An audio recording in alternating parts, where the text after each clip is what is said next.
little while ago, I told you about the strange concept of the Pomerium, an invisible line that separated the sacred city of Rome from the rest of the world. But this was no ordinary boundary. It was a wall of law, religion, and tradition all rolled into one. To cross it with an army was not just forbidden, it was treason. The penalty was death. For the Romans, the Pomerium was sacred. Step across it as a general, and your command dissolved into nothing. You were stripped of your authority, transformed instantly into a private citizen. No matter how many legions you commanded, no matter how much land you had conquered, the Pomerium erased it all. It was Rome's way of protecting itself from its own champions, a mechanism that made it impossible for ambitious generals to bring armies into the city and seize power. Impossible, except for one enormous exception. Once in a generation, Rome would suspend its own rules. The city would open its gates.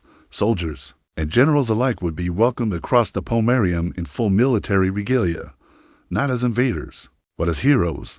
This was the Roman triumph, and to a society obsessed with glory, honor, and dignity, nothing was greater. A triumph was not just a ceremony, it was the pinnacle of a man's career, the crown jewel of ambition, the closest Rome ever allowed anyone to come to being treated like a king. So, what exactly was this Roman triumph?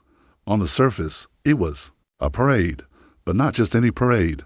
Imagine the entire city shutting down, streets packed with tens of thousands of citizens, senators, priests, soldiers, and slaves, chariots rolling through avenues, exotic animals paraded like trophies, kings in chains, and at the center of it all, a victorious general, dressed like a god, worshipped like a god for one single day.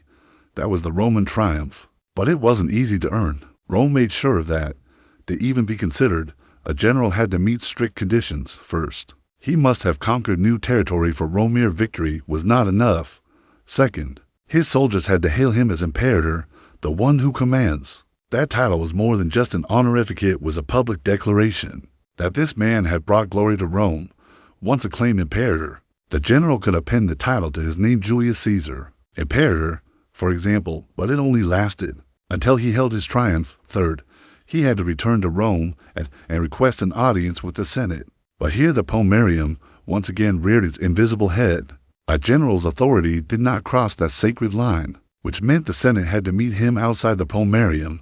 There, on neutral ground, he would list his victories, his conquests, his spoils of war, and formally request a triumph.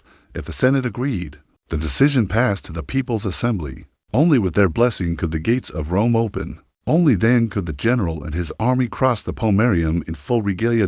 As you can imagine, this process could break down at any stage.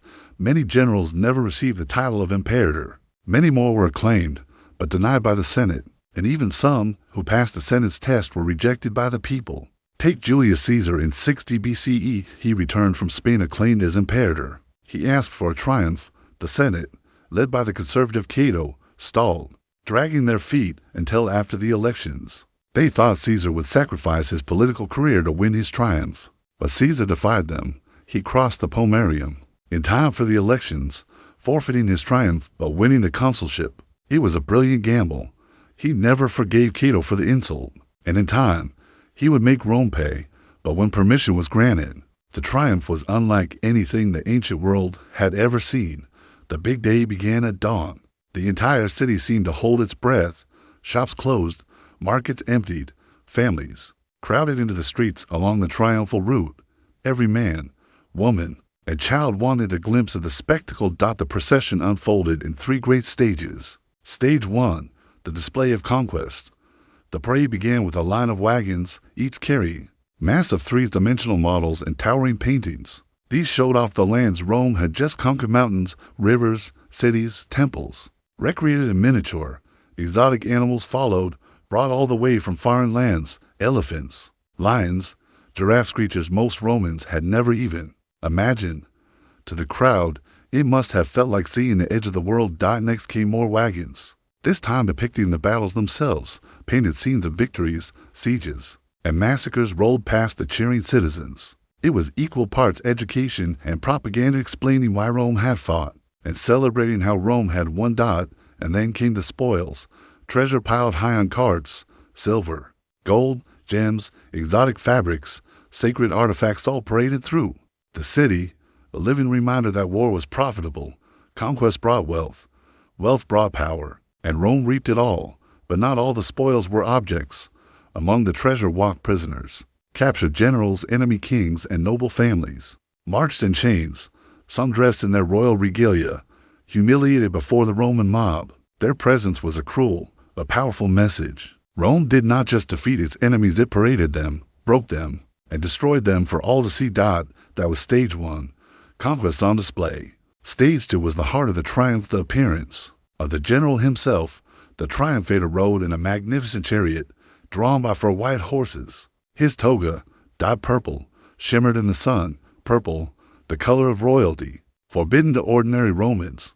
But on this day, the victor was above the law, his face painted red, a living image of Jupiter, king of the gods. On his head, a crown of laurel leaves, the symbol of victory.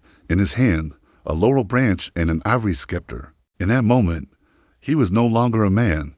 He was Rome incarnate, a king for a day, a god for a day.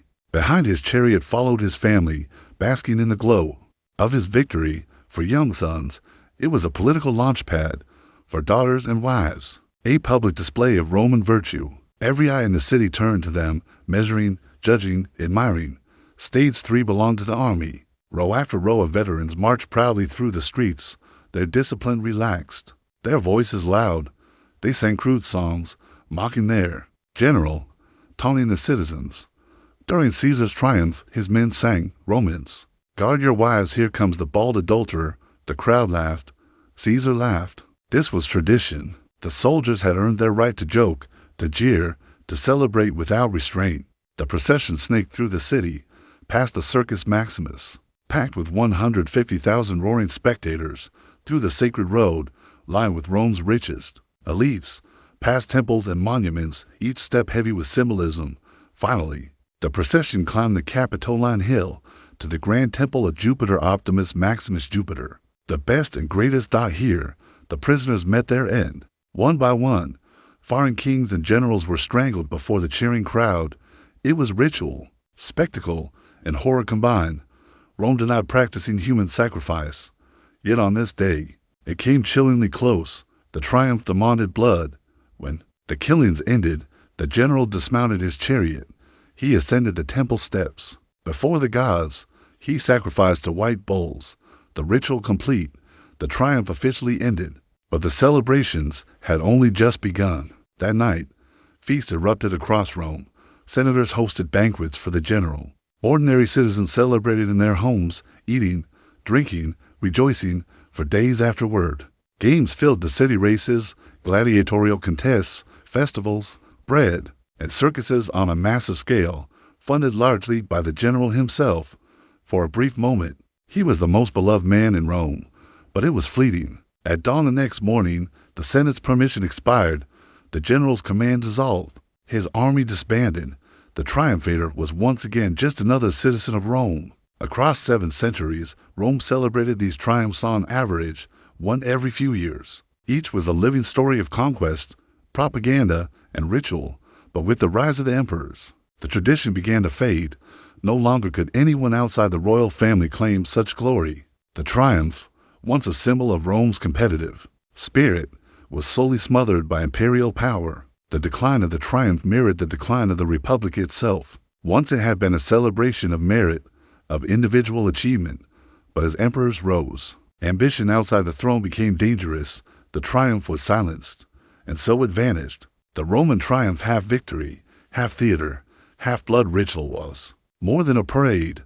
It was the day when a man could walk the line between mortal and divine. It was the republic's highest glory, and in its absence, a sign that Rome's soul had begun to rot from within.